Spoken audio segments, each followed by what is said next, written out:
الله الرحمن الرحيم مولاي صل وسلم دائما أبدا على حبيبك خير الخلق كلهم أمن تذكرني خانم به سلمي ما سجدم جرى يا سيدي يا رسول الله خذ بيدي ما لي سواك ولا قلبي إلى أحد فأنت نور الهدى في كل كائنة وأنت سر الهدى يا خير معتمد وأنت حقا يا صلح أجمعين وأنت هادي الورى لله بالسلام يا من يقوم مقام الحمد منفردا للواحد الفرد لم يولد ولم يلد يا من تفجرت الأنهار نامية من إصبعيه والروح والجيش في الملك يا ربي بالمصطفى بلغ مقاصدنا واسمع لنا مملا يا واسع الكرم يا واسع الكرم يا واسع الكرم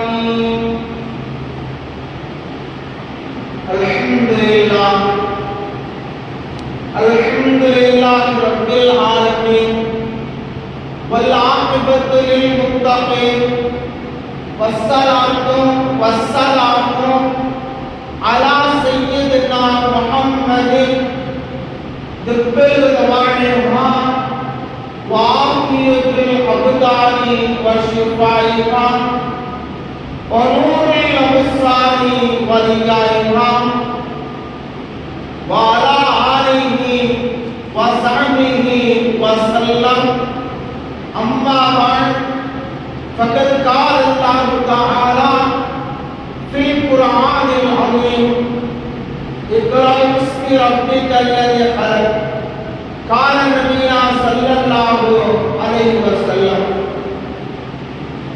அருளிலிருந்து பொருளிலிருந்து அழியா மறைந்தந்து அகிலத்து ஆட்சி ஆடுகிற எல்லாம் வல்ல அல்லாஹ் சுப்ஹானஹு வ தஆலா அவருக்கு எல்லா புகழும் புகழ்ச்சிகளும் நிரப்பமாக நிலவட்டுமாக.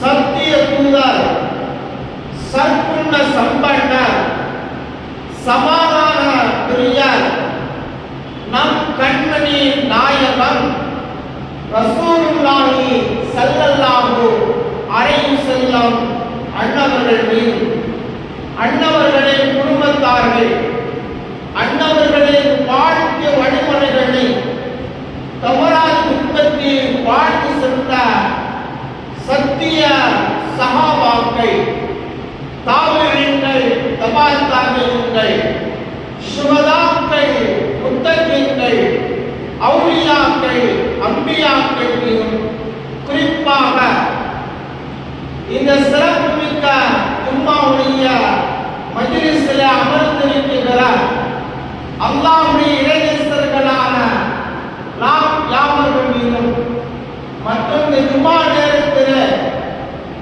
நம்முடைய வேலைகளை எல்லாம் ஒதுக்கி வைத்துவிட்டு வீட்டில் இருந்து கொண்டு ஜும்மாவுடைய பயானை கவனத்துடன் கேட்டுக் கொண்டிருக்கிற எனது பாசத்திற்குரிய தாய்மார்கள் சகோதரிகள் அனைவர்கள் மீதும் அல்லாஹ்வின்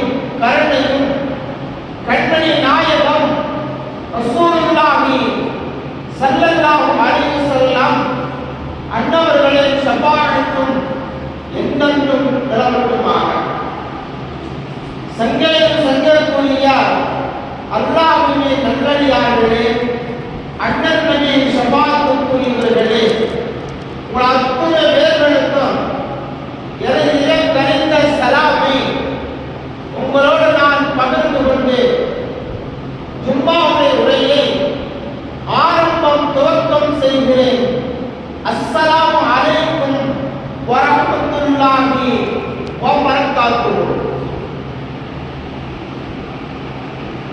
கண்ணியத்திற்குரிய பெரியோர்களே, அருமையான சகோதரர்களே, அல்லாஹ் சுப்ஹானஹு வ தஆலா இந்த மனித சமுதாயத்தை படைத்து, இந்த மாநில வர்க்கத்தை படைத்து, அவர்கள் நேர்வழி வருவதற்காக, அவர்கள் நேர்வழி வருவதற்காக இறை தூதர்களை இந்த உலகத்திலே படைக்கப்பட்டு, அதற்கு அடுத்தபடியாக ஹலிஃபாக்களை உலகத்தில் படைக்கப்பட்டு, அதுவெல்லாம் போதாமல் அல்லாஹ் ரப்பல் ஆலமீன் மனித சமுதாயத்திற்கு வழிகாட்டியாக, நண்பனாக, துணையாக, உறவினர்களாக அவர்களை வழிநடத்துவதற்கு அவருடைய குர்ஆனை அல்லாஹ் இறக்கி வைத்திருக்கிறான். அருமையான சகோதரர்களே, இந்த குர்ஆன் என்பது ஒரு சாதாரண விஷயமாக கருதிவிட முடியாது. குர்ஆனுடைய விஷயம் எல்லா விஷயங்களையும் உள்ளடக்கிய மனித வாழ்வில் பிறப்பு முதல் இறப்பு வரையிலும், இன்மை வாழ்க்கை முதல் மறுமை வாழ்க்கை முடியும் வரை அது வழிகாட்டுதலாக அல்லாஹ் குர்ஆனை நமக்கு தந்திருக்கிறான். இந்த குர்ஆன் எபிலியி கதீரவு எபிலியி கதீரா மனித சமுதாயத்திற்கு அது நேர்வழி காட்டக்கூடியதாக, அல்லாஹ்வுக்கு பயந்து, அல்லாஹ்வுக்கு அஞ்சி, அல்லாஹ்வுடைய கட்டளைகளை பின்பற்றி வாழ்கின்ற ஈமான் உணர்வோடு, இஹ்லாஸோடு, ஏகத்துவத்தோடு, அல்லாஹ்வுடைய தவக்கலோடு வாழ்கின்ற இந்த சமுதாயத்திற்கு இந்த குர்ஆன் ஆகிறது வழிகாட்டியாக, ஒரு முன்மாதிரியாக அது வழிவகுத்து தருகிறது. மனிதன் தடம் புரள்கிற பொழுது, வாழ்க்கையில் தடம் புரண்டு செல்கிற பொழுது, இது ஹராம், இது ஹலால், இது தவறு, இது பாவம், இது குற்றம், இது கூடாது, இது கூடும் என்ற அனைத்து விஷயங்களையும் மனித சமுதாயத்திற்கு இந்த குர்ஆன் ஒரு வழிகாட்டியாக, ஒரு அற்புதமாக அல்லாஹ் மனித சமுதாயத்திற்கு தந்திருக்கின்ற ஒரு பேருபகாரமாக பார்க்கப்படுகிறது. அருமையான சகோதரர்களே, இந்த குர்ஆனை ஓதுகின்றவர்களுக்கு தான் இதனுடைய வெற்றியும் மகத்துவமும் அவர்களுக்கு கிடைக்கிறது. எனவேதான் ஆரம்ப காலத்திலிருந்து, ஆரம்பத்துடைய காலத்திலிருந்து சிறு பிராயத்திலேயே சின்னஞ்சிறு குழந்தைகளாக இருக்கிற பொழுது இந்த குழந்தைக்கு மார்க்க கல்வியை கற்றுக் கொடுப்பது, குர்ஆனை கற்றுக் கொடுப்பது, தீனுடைய வாழ்க்கையை சொல்லிக் கொடுப்பது கட்டாய கடமையாக இருக்கிறது.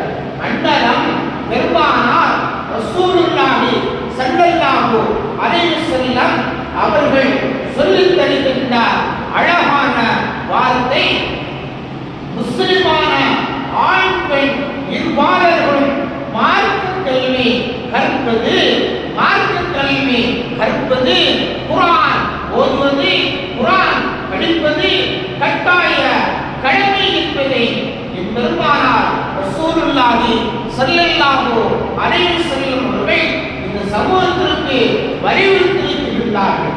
காரணம் என்னவென்று சொன்னால், கல்வி உடையவர்கள் தான் சிறந்தவர்கள், கல்வி உடைத்தவர்கள் தான் உயர்ந்தவர்கள், கல்வி உயர்ந்தவர்கள் தான் அவர்கள் மகான்கள், கல்வி உள்ளவர்கள் தான் வழிகாட்டல் உள்ளவர்கள், கல்வி உள்ளவர்கள் தான் நேர்வழி வந்தவர்கள்.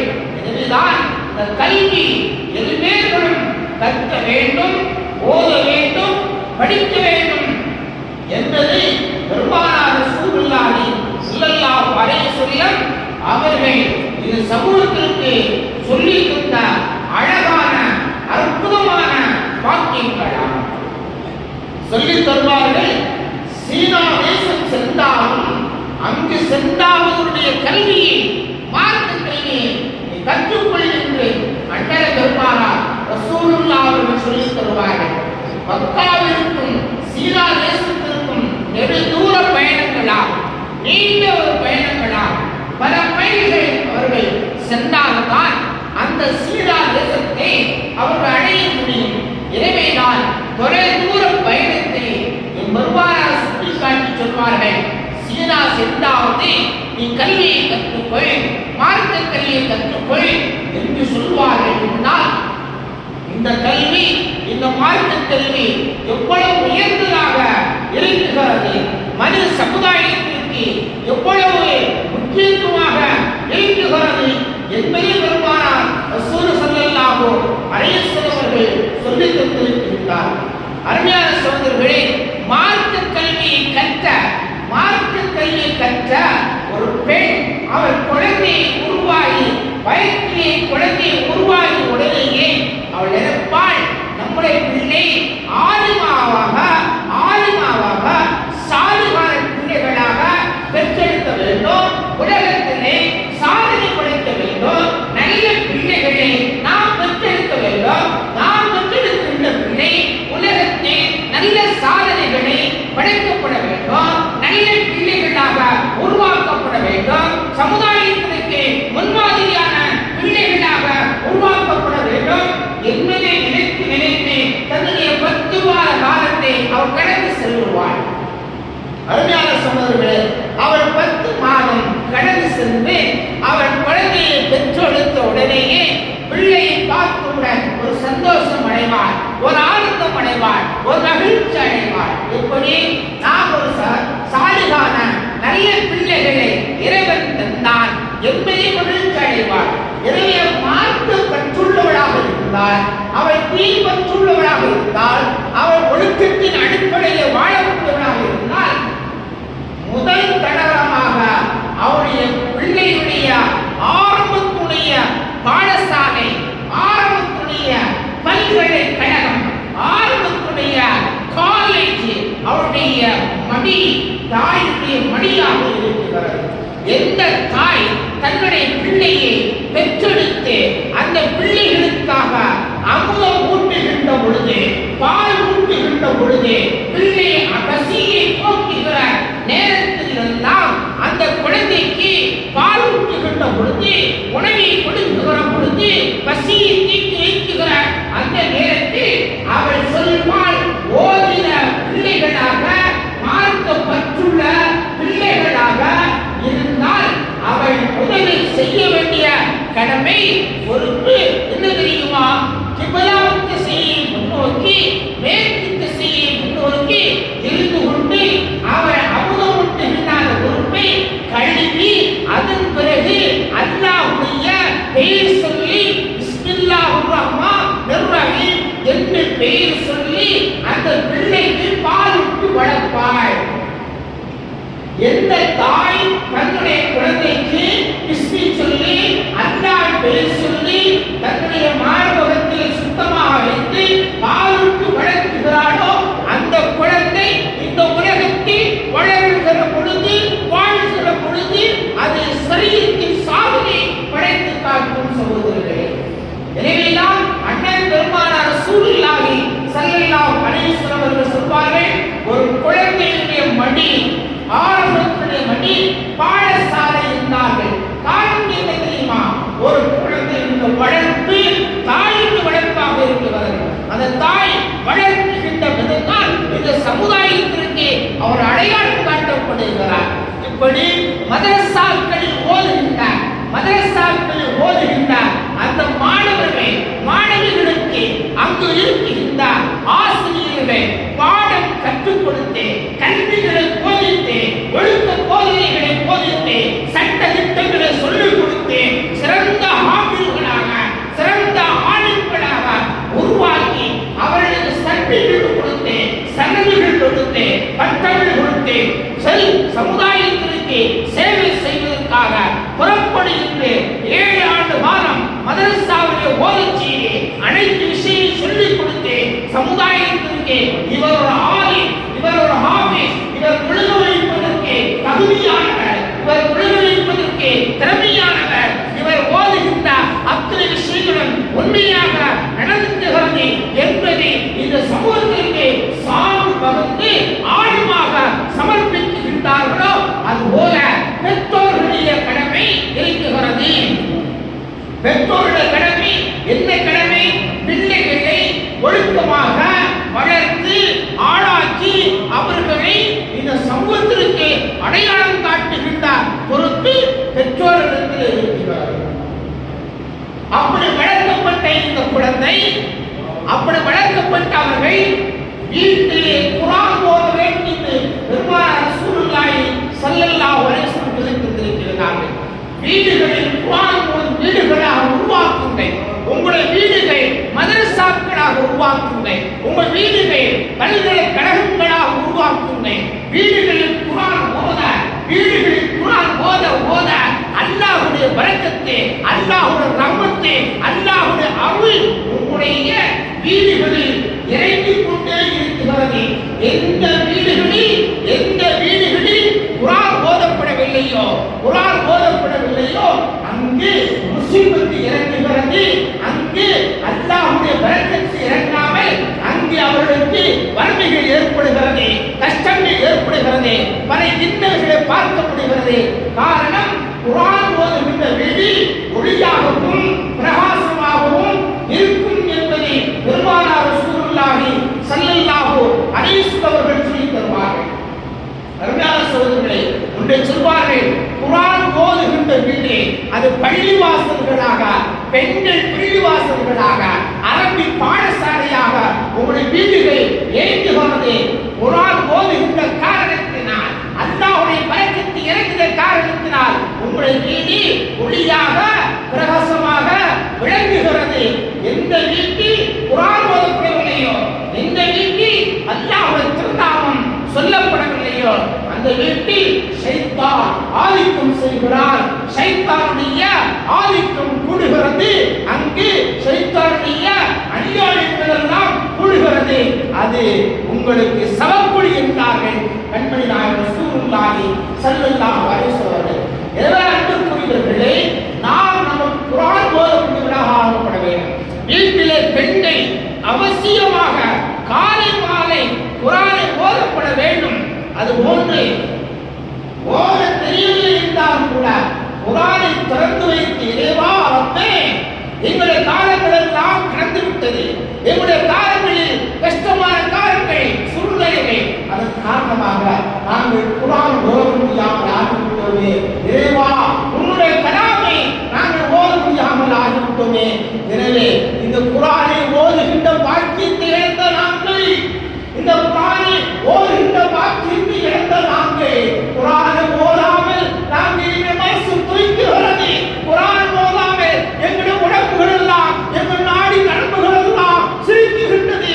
உன்னுடைய அச்சத்தால் பயப்படுகிறோம். இறைவா, உனக்கு பயந்து, உன்னுடைய தண்டனைக்கு பயந்து, ஷைத்தானுடைய ஆதிக்கத்திற்கு பயந்து, இறைவா ஓத தெரியவில்லை என்றாலும் கூட உன்னுடைய குர்ஆனை நாங்கள் திறந்து வைத்து பார்க்கிறோம். இறைவா, குர்ஆனை திறந்து வைத்து பார்க்கிறோம். இறைவா, இந்த பார்க்கிற காட்சிகளையாவது தந்தாயே, இந்த குர்ஆனை பார்க்கின்ற காட்சிகளை அதற்காக வாய்ப்பு தந்தாயே. இறைவா, நாங்கள் வாழ்கிற காலங்கள் எல்லாம் கடந்த காலங்கள் கடந்து விட்டது. இறைவா, இனி இருக்கக்கூடிய இந்த உலகத்தில் எவ்வளவு நாட்கள் எங்களை உயிரோடு வைத்திருக்கிறாயோ, ரிஸ்கை தந்திருக்கிறாயோ, அவ்வளவு காலங்களில் ஒரு நாள் கூட எங்களுடைய கண்கள் குர்ஆன் பார்க்காத கண்களாக ஆக்கி விடாத ரஹ்மானே, ஆக்கி விடாத ரஹ்மானே. குர்ஆனை புரட்டுகின்ற கரங்களாக எங்களை கை விரல்கள் ஆக்கி ரஹ்மானே. எங்களை குர்ஆனை நாங்கள் சுமக்கக்கூடிய கரங்களாக இந்த குர்ஆனை எங்கள் மடியில் வைத்து நாங்கள் புரட்டுகின்ற அந்த சூழ்நிலையாவது இறைவா தந்துவிடு என்று அல்லாஹ்வுடைய ரஹ்மத்தை வேண்டி, அல்லாஹ்வுடைய அருளை வேண்டி எல்லா மனிதர்களும், ஆண்களும் பெண்களும் காலையிலும்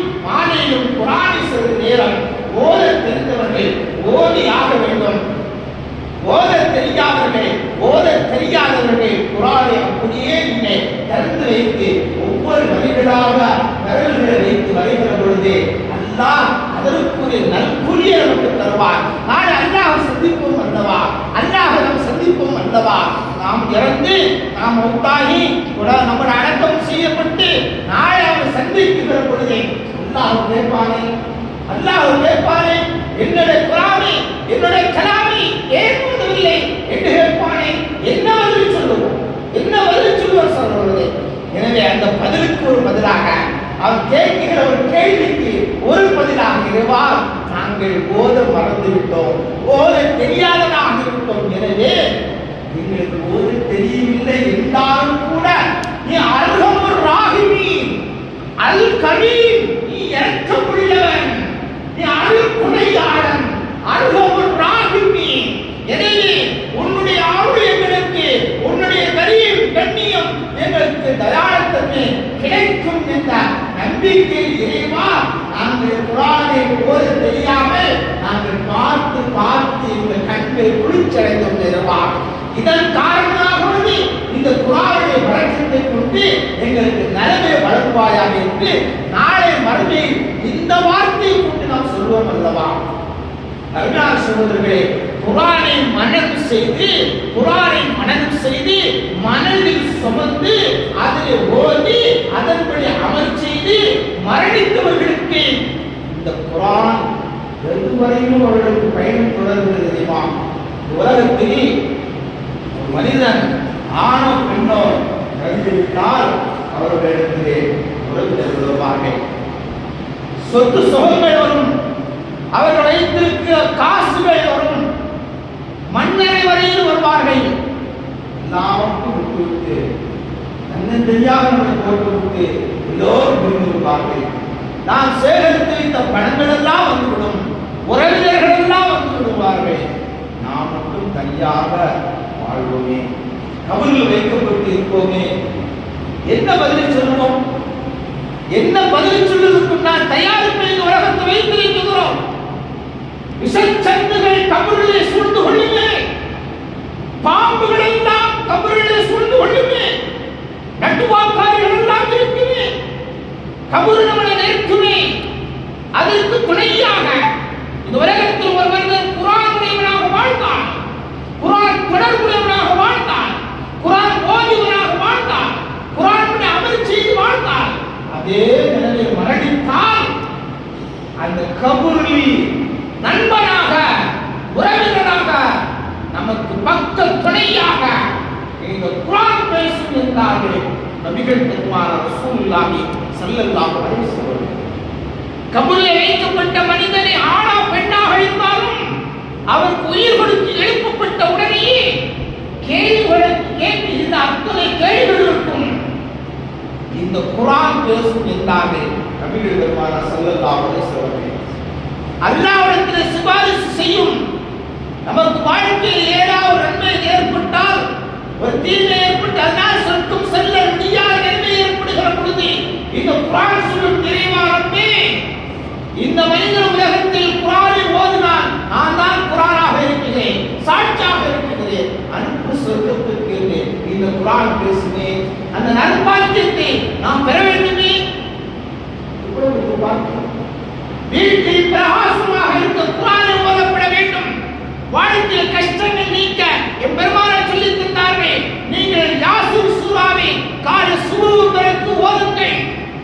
பஞ்சங்கள் நீக்க, கஷ்டங்கள் நீக்க, வறுமைகள் நீக்க எம்பெருமானார் சொன்னார்கள். மகரிப் தொழுகைக்கு பிறகு இருந்த இடத்திலேயே சூரத்துல் வாக்கியாவை வழக்கமாக ஓதுவார்கள். கபூரை வேதனை நீங்க, நரகத்திலிருந்து பாதுகாக்க சூரத்து தபாரக்கல்லதி இஷா தொழுகைக்கு பிறகு தொடர்ச்சியாக ஓதுவார்கள் இருந்தார்கள் என்று சொன்னார். இந்த குர்ஆனுடைய மகத்துவம் எவ்வளவு வாய்ந்ததாக இருக்கிறது. எனவே அன்புக்குரியவர்களே, வாழ்ந்த காலங்களில், கடந்த காலங்களில் விட்டுவிட்டோம், இருக்கக்கூடிய காலங்களில் நாமும் குர்ஆன் ஓதக்கூடியவர்களாக, குர்ஆன் ஓதவில்லை என்றாலும் தெரியவில்லை என்றாலும் சும்மாவாக பார்க்கின்ற காட்சிகளை உருவாக்கிக் கொள்ளப்பட வேண்டும்.